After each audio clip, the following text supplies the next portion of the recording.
Aaron and I have been showing you what a two-person team can do on stage, but let's bring this back to the enterprise reality. It's one thing to orchestrate a fleet of agents in a demo environment.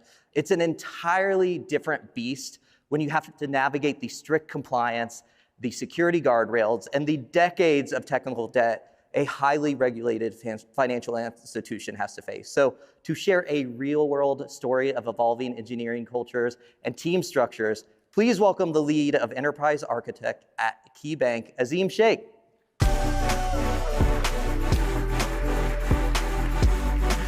Azim, good to see you, man.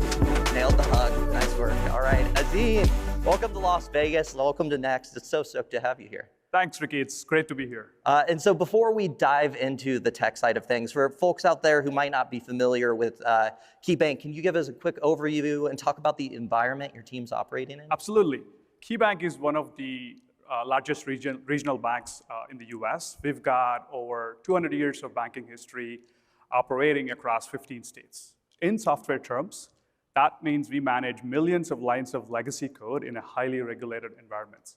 Security, compliance, and strict enterprise constraints are at the core of everything we do. Yeah, and navigating that usually means huge teams, moving really slow, but I know you've been working on these acceleration initiatives to change that. What does that look like for you? Well, Ricky, it's a total shift.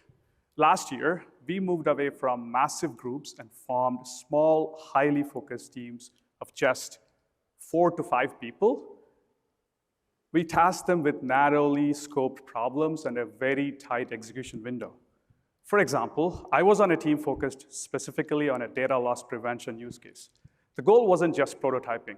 We wanted to actively reduce analyst toil by working directly with real data, real integrations, and real enterprise constraints. Yeah, I love it. It's small teams, it's real constraints, but how do you compress the planning cycles down for something as sensitive as DLP without getting bogged down in endless design docs and meetings?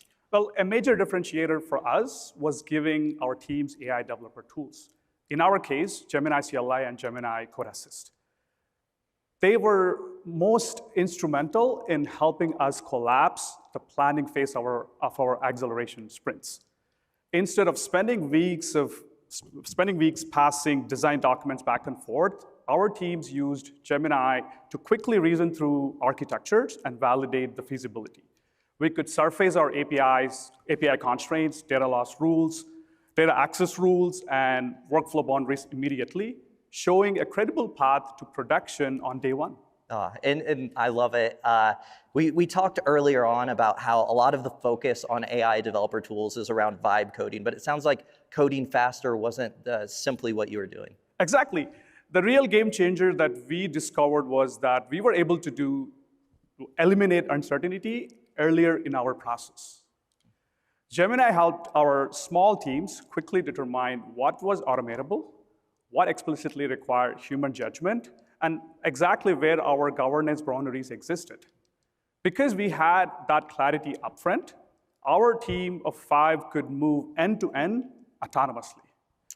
We didn't have to sit around in long cross-team ticketing queues waiting for other departments to validate our integration points.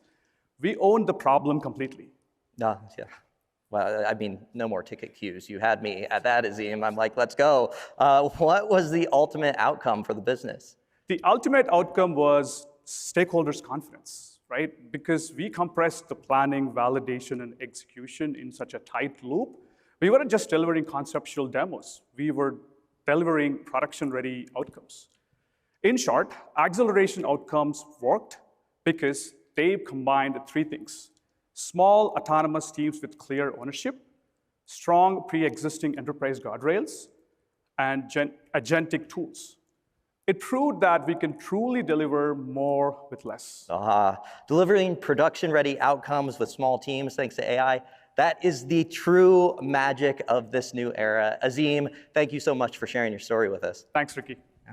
Give it up for Azim.